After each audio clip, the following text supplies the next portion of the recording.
On a brutal December night in 1974, a blizzard hammered a suburban New York diner. Inside sat Tommy Keys Miller, a man whose pockets and stomach were entirely empty. $500 crisp slid quietly across the cold table. It arrived alongside a 50-page contract and a whispered promise of salvation. Tommy was simply too starved to question the terrifying fine print. What he could never have known was the actual price of a hot meal. His desperate signature would silently orchestrate the cruelest robbery in American music history. The American dream has always possessed a devastatingly effective marketing department. It sells a very specific, glittering lie about overnight salvation. In American pop culture mythology, nothing embodies this better than the Billboard charts. A single perfect melody can supposedly rewrite your entire genetic destiny. You wake up an absolute nobody, and by midnight you are a god. It is the ultimate capitalist fairy tale packaged in vinyl and magnetic tape. Radio stations become the modern gospel, broadcasting salvation from coast to coast. Every kid clutching a cheap Fender Stratocaster believes they are next in line. But this massive commercial machinery requires fresh blood to continuously grease its heavy gears. By the spring of 1975, Tommy Miller was living entirely inside that exact fairy tale. His debut single slammed into the Billboard Hot 100 on the 4th of April.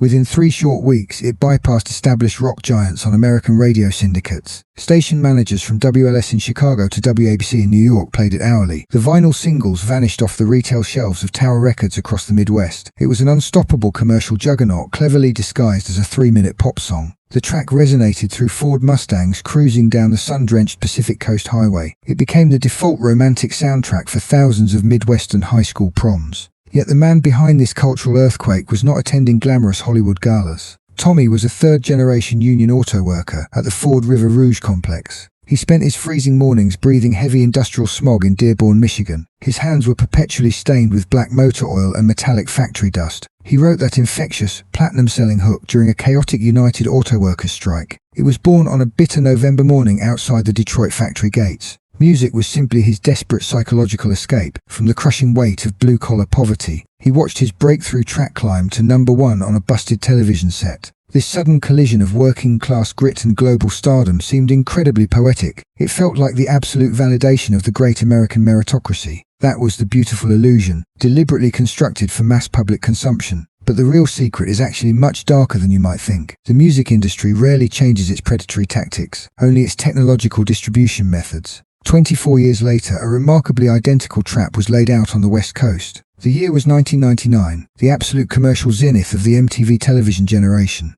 Total Request Live was aggressively dictating the cultural tastes of millions from Times Square. Enter Sarah Jenkins, a 21-year-old drowning in the brutal reality of modern education. She was heavily burdened by $60,000 of federal student loan debt. Her exhausting life consisted of attending rigorous classes at the University of Southern California. She survived on cheap instant ramen in a tiny apartment near Venice Beach. Sarah possessed a powerful generational vocal range that could effortlessly shatter window glass. A ruthless executive from a Los Angeles conglomerate discovered her at a campus dive bar. He promised her the exact same neon-soaked salvation that Tommy had once tasted. She signed a mountain of complex legal paperwork on a mahogany desk in Beverly Hills. Her recorded vocal track quickly became the inescapable anthem of the incoming new millennium. It completely dominated the heavy rotation pop playlists on KISS-FM and Z100. It blared endlessly inside every bustling suburban shopping mall from Seattle to Miami. The track was aggressively licensed for massive Super Bowl commercials and Hollywood movie trailers. Millions of compact discs were rapidly shipped out of massive warehouse distribution centers. Both Tommy and Sarah had achieved the absolute pinnacle of American cultural relevance.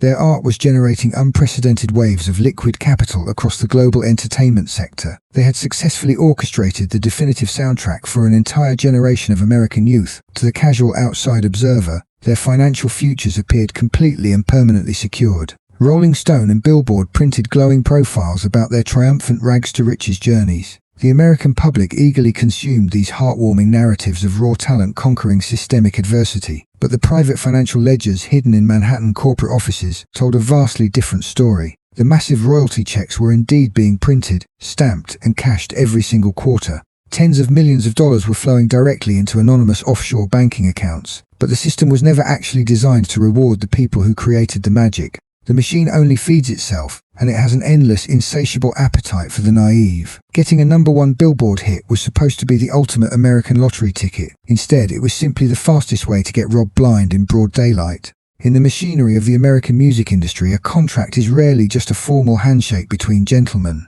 It is a dense labyrinth of weaponized legal jargon. The language is designed specifically to extract maximum wealth from the vulnerable. When Tommy stared at that towering 50-page document in December of 1974, he did not see predatory clauses about mechanical royalties, international synchronization licenses, or aggressive cross-collateralization. He simply saw a sudden, desperate salvation from the cold. The standard industry liturgy of that era routinely demanded that young artists surrender their master recordings. But this specific paperwork went considerably further into the dark. It quietly swallowed his publishing rights, his future merchandise revenue, and the exclusive commercial use of his own name in perpetuity across the universe. To a freezing, exhausted 22-year-old kid fresh out of the dying Rust Belt, this dense legal terminology was an entirely alien language. He had no independent lawyers, no experienced counsel, and absolutely no suspicion. That blind ignorance was a loaded gun, and it was about to be fired with devastating precision. The music business rarely sends a faceless corporate executive in a tailored Manhattan suit to do the initial dirty work. They prefer a much softer, more familiar approach. The man sitting across the sticky diner table, aggressively pushing that fateful stack of paper toward Tommy, was not a stranger. It was Marcus Vance. Marcus was Tommy's absolute oldest friend in the world. They had survived together on the broken, snow-covered concrete of 8 Mile Road in Detroit. They dodged local gang violence and shared cold cans of soup in unheated residential basements. Marcus was the street-smart hustler who had literally pawned his own heavy winter coat back in the freezing winter of 1969, just to buy Tommy his very first second-hand acoustic guitar. When the music finally started gaining serious regional traction, Tommy naturally appointed his loyal friend as his sole manager. He trusted Marcus entirely, relying on him more than he trusted his own heartbeat. That was the exact moment on which an entire life swung. While Tommy was busy bleeding his soul into melodies inside cramped, windowless studio booths in downtown Detroit, his manager had been taking quiet meetings in plush, air-conditioned corner offices in California. The document resting on the diner table was not a standard recording agreement meant to launch a lasting career. It was a meticulously crafted, utterly ruthless transfer of ownership. Marcus had secretly established an offshore holding company in the Bahamas several months prior. He was essentially selling Tommy's entire lifetime catalogue to a major label. In return, he quietly secured a massive undisclosed finder's fee and a permanent executive position exclusively for himself. Tommy was not actually signing a lucrative record deal to share the ultimate American dream. He was signing a total deed of surrender, gleefully handed to him by his sworn brother-in-arms. With freezing, trembling hands, Tommy inked his legal name on the dotted line, without reading a single paragraph of the dense text. He looked up and warmly smiled at Marcus, deeply believing they had finally escaped the crushing, generational poverty of their youth together. He did not realize that his absolute best friend had just auctioned off his entire existence for a comfortable corner office in Los Angeles. The deepest cuts always come from the hands you are holding. The late summer of 1999 was utterly suffocating across Los Angeles. Sarah Jenkins stepped into a freezing Hollywood vocal booth. She possessed a soaring vocal range that could practically shatter glass. She also carried an insurmountable mountain of crippling college debt. The slick producers praised her raw talent for 3 solid hours. They called her the absolute future of modern rhythm and blues. Then they slid a crisp manila envelope across the mixing console. Inside sat exactly $300 in cold paper cash. Right beside the cash rested a dense legal non-disclosure agreement. It was a standard industry trap designed for desperate young kids. She signed away her literal voice for 2 weeks of groceries. That was the precise moment on which her entire life swung. 6 months later, that exact vocal track dominated global television screens. A completely different girl danced across the massive neon MTV stages. She was a heavily manufactured pop idol with perfect blonde hair. This chosen face lip-synced flawlessly to every single soaring high note. Millions of teenagers worshipped the shiny plastic star on their televisions. The fake singer performed completely sold-out stadium tours every night. Glossy magazine covers called her the absolute voice of a generation. Nobody knew the glittering idol could barely hold a basic tune. The music industry machinery protected their highly lucrative visual investment perfectly. They built an entire dazzling empire on top of a ghost. The naive world fell in love with a carefully constructed lie. The shiny corporate illusion worked flawlessly for the record label executives. They printed massive amounts of money from the fraudulent stadium tours. Fans screamed their lungs out for a completely fake pop princess. The industry magazines kept printing the exact same fabricated success story. It seemed like the perfect victimless crime in the entertainment business. But here is where the reality gets incredibly interesting right now. The real owner of that magical voice was not living comfortably. She was entirely erased from her own monumental musical triumph everywhere. The ghost in the studio was actively fighting for her survival. The brutal reality of her situation was about to become agonizing. Sarah Jenkins spent her exhausting evenings working at a dingy bar. She wore a horribly stained apron instead of expensive stage outfits. The heavy ambient air always smelled like cheap beer and bleach. She carried incredibly heavy trays of tequila to loud drunk tourists. Her tired feet blistered badly after brutal 12-hour evening shifts. She was making barely enough cash tip money to simply survive. Nobody in the crowded bar ever looked twice at the waitress. They just snapped their greasy fingers when they wanted another drink. She was completely invisible in the ruthless city of broken dreams. Her massive vocal talent remained permanently trapped inside a tired body. This was the incredibly dark underside of the glittering American dream. Then her massive platinum hit song suddenly blasted through the room. The familiar opening chords poured out of the crackling bar speakers. The drunken patrons immediately rushed toward the sticky wooden dance floor. They closed their eyes and swayed to her incredibly emotional vocals. A drunk businessman grabbed Sarah to drunkenly praise the beautiful track. He aggressively told the tired waitress that this unknown singer rocked. Sarah forced a polite customer service smile and simply nodded back. She was literally serving cheap drinks to people dancing to her. She stood completely silent while her own voice soared above her. The psychological torture of hearing her stolen ghost was utterly deafening. It was a uniquely cruel punishment designed specifically for talented artists. She was a spectacular prisoner inside her very own smash hit. She desperately wanted to scream the absolute truth to the room. She wanted to grab the cheap microphone and prove her identity, but the crushing weight of that signed contract paralyzed her throat. Breaking that strict confidentiality agreement meant immediate and brutal corporate retaliation. A single spoken word of truth would trigger a massive lawsuit. The ruthless record label would confidently sue her into permanent bankruptcy. They would legally seize her small apartment and her empty bank. She traded a lifetime of shining global glory for grocery money. The strict American legal system exists purely to protect signed paper. She wiped down the sticky bar counter and walked away quietly. The ghost remained permanently silent while the fake idol sang on. By the sweltering summer of 2026, that single pop melody had generated over $40 million. It was legally licensed for 3 massive Hollywood summer blockbuster movies. A major Detroit car manufacturer used it heavily to sell luxury sedans. Global digital streaming algorithms pushed it to millions of daily active listeners. The lucrative publishing rights essentially printed pure cash every single waking hour. Mechanical royalties flowed endlessly into heavily guarded corporate trust accounts. He had become a ghost in his own wildly successful financial empire. Someone was growing staggeringly wealthy from those iconic upbeat piano chords, but it was certainly not the man who actually wrote them. Tommy Miller was now a visibly frail 71 years old. He lived quietly in a severely sunbaked Nevada trailer park. The unforgiving summer desert heat was absolutely brutal on his failing health. His rusted metal mailbox was entirely stuffed with red final collection notices. He owed tens of thousands of dollars to a local regional hospital network. The unforgiving American healthcare system had completely drained his incredibly tiny savings. A simple trip to the local pharmacy was now an impossible financial luxury. He could not even afford his essential daily cardiovascular prescription medication. The original creator of a global pop anthem was dangerously rationing cheap pills. Every time his song played on a national television commercial, someone profited massively. Huge 7-figure royalty checks cleared directly into anonymous offshore corporate banking accounts. Meanwhile, Tommy sat in a broken plastic lawn chair outside his aluminum trailer. He would routinely hear his own musical genius echoing from a neighbor's radio. He was a certified multi-platinum superstar wrapped in complete enforced public anonymity. The ruthless music industry had successfully erased his legal name from cultural history. He was drowning in severe debt while his teenage creation conquered the globe. It was a truly spectacular display of perfectly legalized corporate theft. He survived entirely on a shockingly meager monthly government social security check. He frequently skipped dinner just to keep the trailer's loud air conditioning running. The crushing physical toll of this prolonged silent suffering was becoming incredibly severe. His rapidly failing heart was essentially a ticking clock in a baking tin can. He spent his sleepless nights staring blankly at the dusty, empty Nevada highway. He honestly believed he had already paid the ultimate price for his youthful naivety. That was merely the tragic illusion of a thoroughly broken old man. The American legal machinery was about to show him its true modern cruelty.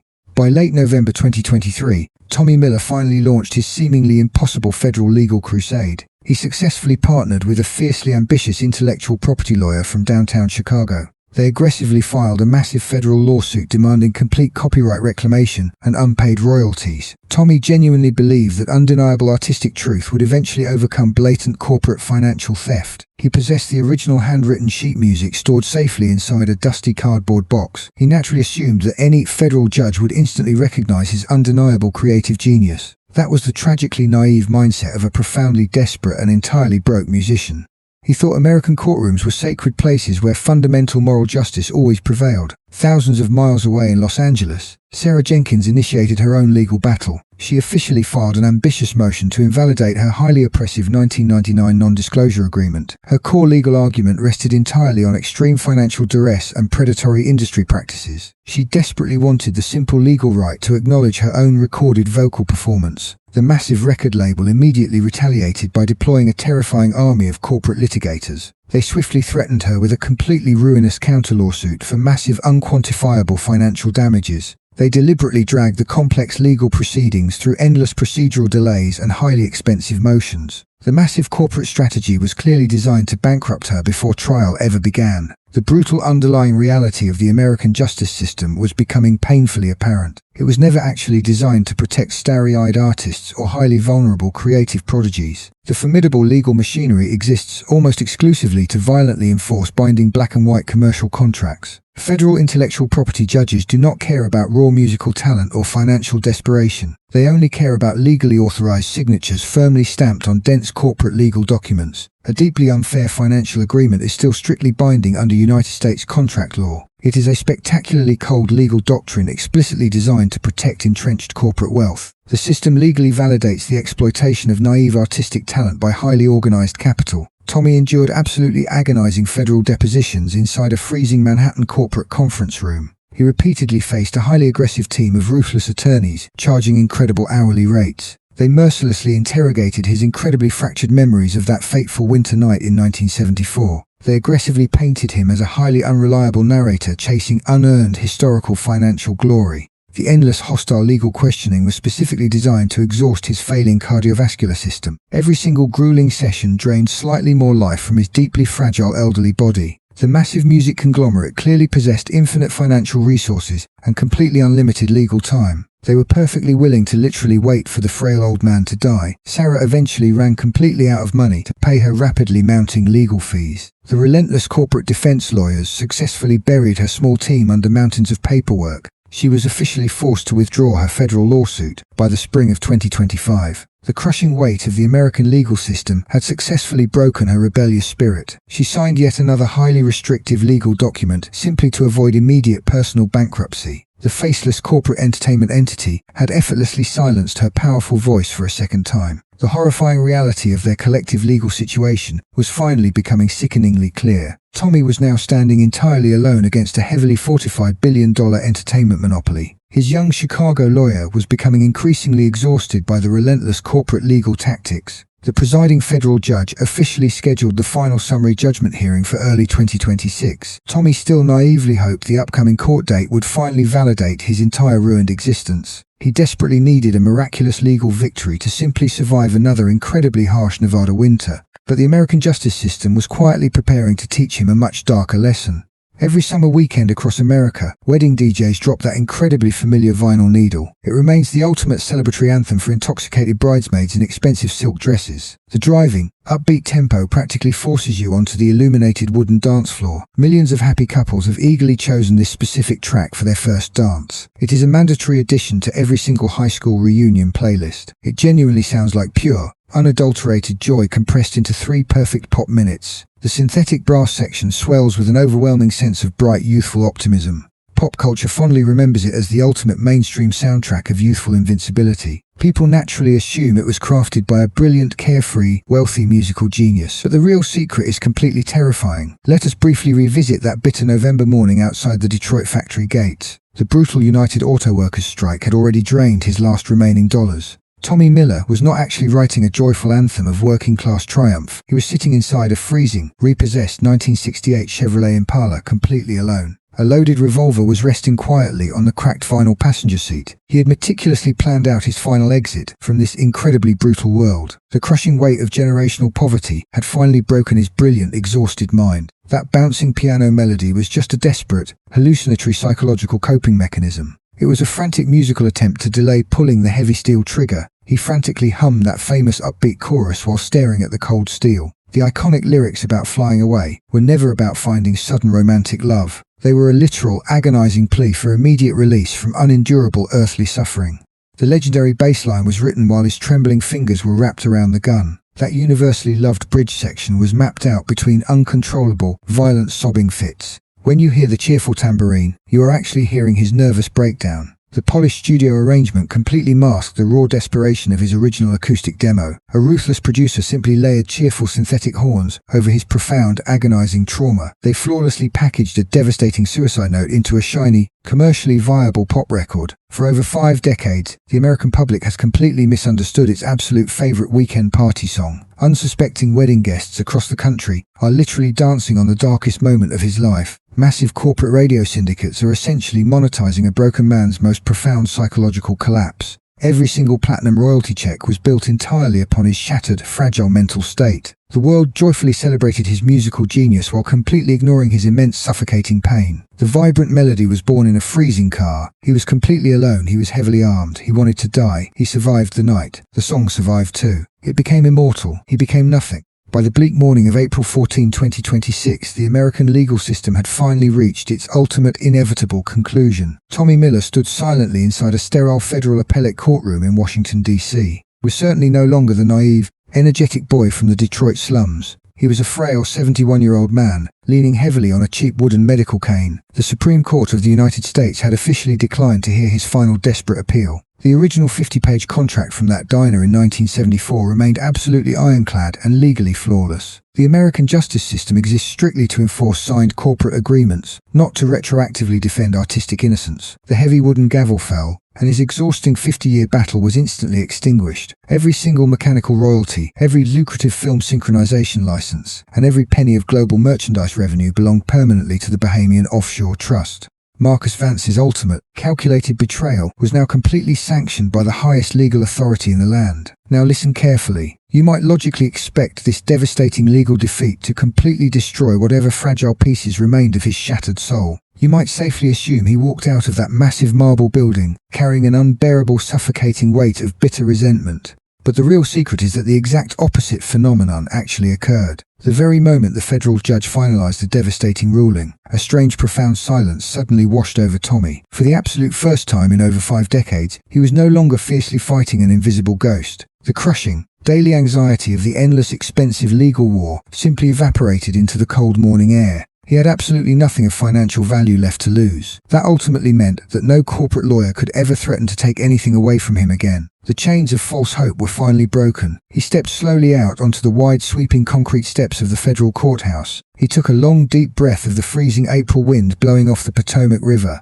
The monolithic, ruthless machinery of the modern music industry had thoroughly chewed up his entire adult existence. It had systematically stolen his unique voice, his public identity, and his rightful tens of millions of dollars. Yet, looking up at the heavy grey sky, he smiled a genuinely quiet, peaceful smile. He suddenly realized that the raw music itself could never truly be possessed by a notarized piece of paper. The corporate executives could hoard the massive financial profits generated by his pain. However, they could never actually touch the agonizing, beautiful truth of why he originally wrote that desperate melody. He was finally completely free from the toxic, exhausting illusion of the glamorous American dream. However, profound spiritual freedom absolutely does not pay for expensive cardiovascular medication in modern America. He quietly returned alone to his cramped, decaying aluminum home in a dusty trailer park out in the barren Nevada desert. He sat completely silently in the suffocating dark, listening to the harsh desert wind howl against the thin wall. That hollow sound felt exactly like the violent snowstorm sweeping through that New York suburb back in December of 1974. His entire legendary career, his boundless potential, and his historical legacy had been irrevocably traded away 52 years ago. The ultimate thief was not a faceless predatory entertainment corporation. The thief was his own desperate, freezing 22-year-old self. He had permanently sold his entire artistic future just to secure a fleeting moment of physical comfort. He got exactly what he asked for on that fateful night. He traded his eternal legacy for a single hot meal during a blizzard, and now at 71, he was hungry again. The massive pop anthem never actually faded away from the American cultural consciousness. It easily survived the ruthless industry transitions from physical plastic CDs to digital streaming playlists. The manufactured blonde idol eventually vanished into complete obscurity after a few predictable tabloid scandals. The powerful corporate executives who orchestrated the cruel vocal theft simply retired to expensive coastal mansions. They left behind a massive silent trail of broken artists and quietly buried legal documents. The glittering machinery of the early millennium music industry slowly rusted into historical irrelevance. Yet the magnificent vocal track remained perfectly suspended in eternal youth. You can still clearly hear her stolen ghost echoing through busy suburban shopping malls today. Nostalgic crowds still dance wildly at summer weddings to the track that ruined her life. But here is the most poetic twist in this deeply tragic Hollywood story. The heartbreaking irony of that youthful exploitation no longer holds any real power over her. She stopped running from the beautiful phantom that forever wanders the modern airwaves without her. The painful ghost of her past is now just a distant echo on the radio. Sarah Jenkins no longer serves cheap tequila in that suffocating downtown Los Angeles dive bar. The incredibly heavy burden of chasing a manufactured musical dream finally slipped from her shoulders. She found a genuine sanctuary standing comfortably among the dedicated singers of a community church.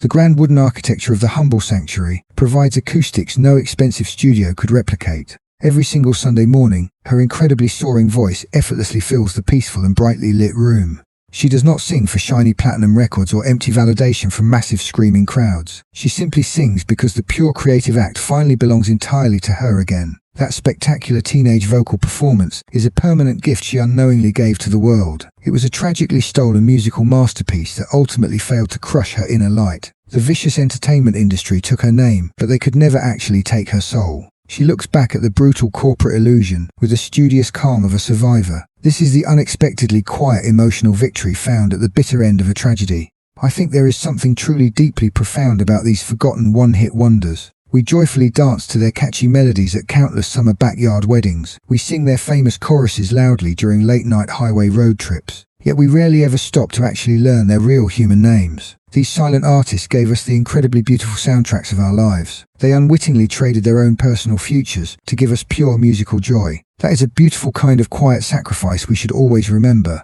Behind every massive glossy platinum record is a wonderfully complex human story. Sometimes those hidden stories are unfortunately filled with immense tragic legal heartbreak. Sometimes they simply feature an old man playing beautiful chords in silence. But every single one of those unseen creators fundamentally deserves to be heard. That is exactly why I will always keep digging through these dusty musical archives. We genuinely owe it to them to finally tell their complete unvarnished truth. Thank you so much for taking this emotional journey with me today. I have been Johnny, your dedicated guide through these dark musical histories. Please remember to hit subscribe down below if you have not done so already. Your continued support directly helps me uncover more of these incredible forgotten stories. Leave a quick comment about a classic song you want me to investigate next. Stay safe out there and keep listening to the music that moves you. I will see you all again in the very next deep dive video.